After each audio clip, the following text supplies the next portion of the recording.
Hello, Soch 530 students. I want to take a couple of minutes to introduce Chapter 8. And what I think I'm going to do moving forward is to break the chapters into pieces and present them as little mini lectures that I'll post in order so that you can view them at your leisure and watch them a chunk at a time since they get to be quite large files for me to upload onto Western Online.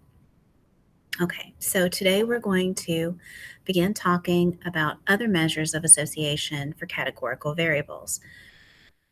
Before spring break, we introduced chi-square, which was the first measure of association, and we learned how to calculate it, and we learned what it did and why it was important.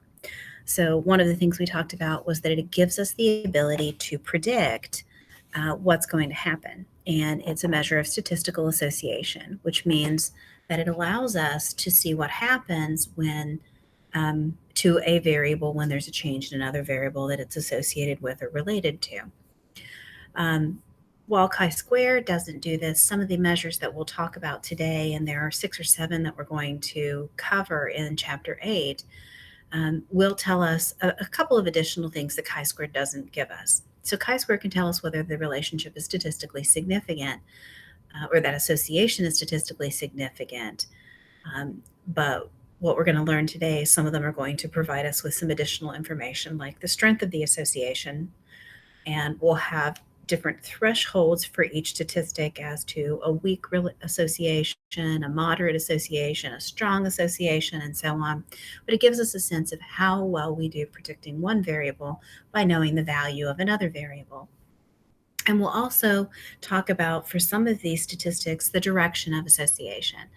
And we've talked a little about the association, the direction of association previously, and I gave a couple of examples early in the semester, including things like if we want to look at the relationship between something like height, how tall someone is, and what their shoe size is, right? And so we expect that there is a positive relationship between how tall someone is and how big their feet are. So we expect that the relationship looks something like this, that the taller you are, the bigger your shoes are, the bigger your shoes are, the taller you are. So it's a positive association. As one variable increases, the other one also increases. Some other examples of this is education and income. So the more education you have, the more income you can expect to receive. And while it's true, there are going to be people who don't fit that pattern. Someone who is very tall, maybe lives up here and is very tall but has a pretty small shoe size, or someone who has a really big shoe size but isn't very tall. But we're looking at the overall pattern of association between two variables. So that's an example here as an example of a positive relationship. Negative associations or negative relationships are ones in which, as one variable increases, the other variable decreases.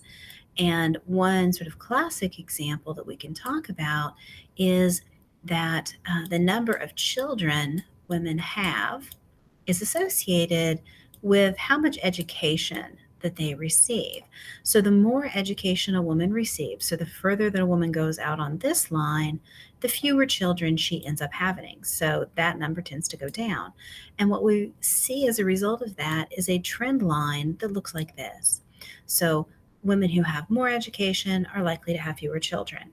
And again, you're going to see people that don't fit that. You're going to see people who have no children or very few children, who may have very low levels of education. And you're going to see people that have very high levels of education that end up having a lot of children. But we're talking about the general trend line here, and it's a negative relationship. As one variable goes up, the other variable goes down. As education increases, the number of children decreases. So that's a negative association because those are trending in opposite directions. So that's all that tells you when it's negative, is that those variables are going in opposite directions. The other piece that we can talk about here is this notion of causality. And we've addressed this before as well. We talked early in the semester about how association is not causation, and we have to be careful when making that kind of assumption.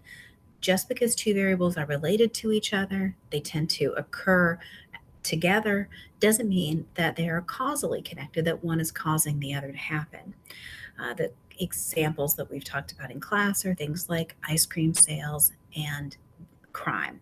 We know that there is a strong association between these two things. When ice cream sales go up, crime rates tend to go up.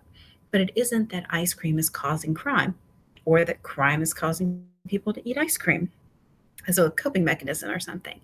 It's another variable, something else is not being considered.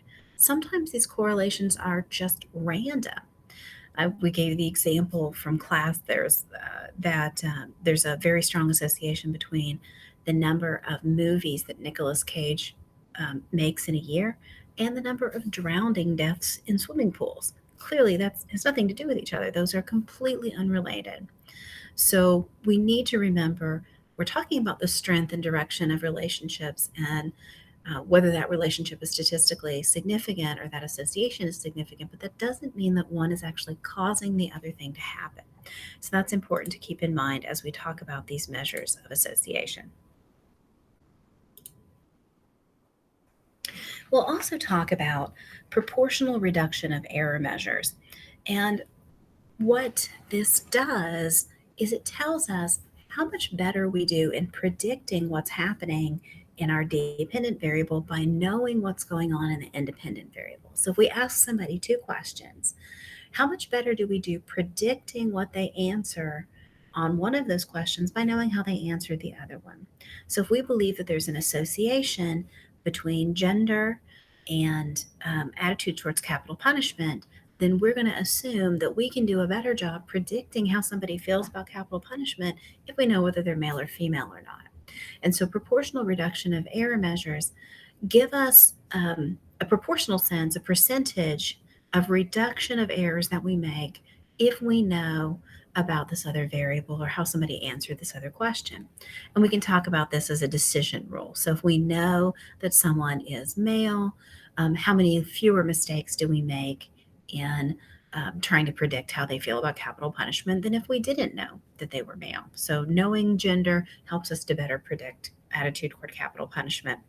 And PRA statistics give us a measure of a percentage measure of how many percentage fewer errors, percentage less errors that we would make by knowing this than if we didn't know.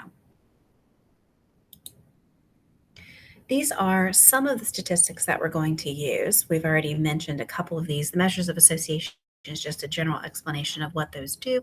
We talked about proportional reduction of errors measures. And then these first three that we are going to look at are phi, contingency coefficient, and Kramer's V.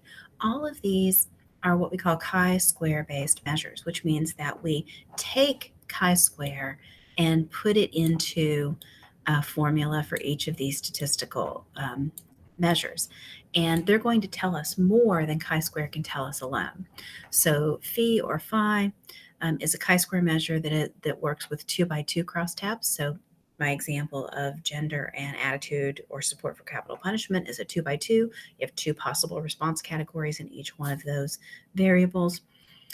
Contingency coefficient allows us to do some of those same calculations using chi-square, and it's slightly modified when we have cross tabulations that are square in shape. So a 2x2, a 3x3, a 4x4 crosstab. This will make more sense as we move into giving examples. And then Kramer's V allows us to do this when we don't have a square, when we have a rectangular crosstab, where one of our variables has more possible categories or outcomes or responses than the other one. So when we have something that's a rectangle, then we can use Kramer's V. So part of what we'll do is make some determinations as we go along about which of these variables is the right one to use in each circumstance. We have three additional measures, and these don't rely on chi-square as part of their calculation, but we'll talk about each one of these separately. So we have lambda, gamma, and Summers D. And what becomes powerful about, particularly when we move into gamma and Summers D, is that they allow us not just with nominal level variables, but also with ordinal level variables to deal with calculating measures of association when we have things that are ordered from lowest to highest as our response categories. So when we're dealing with ordinal level data and as we're moving towards talking about things like correlation and regression, where we need to have interval ratio level measures in order to do the calculation, these are sort of powerful statistics when we don't have interval ratio level numeric data at our disposal. So I'm going to stop here, and then I'll start the next video with a discussion of phi or phi and the calculation process for it.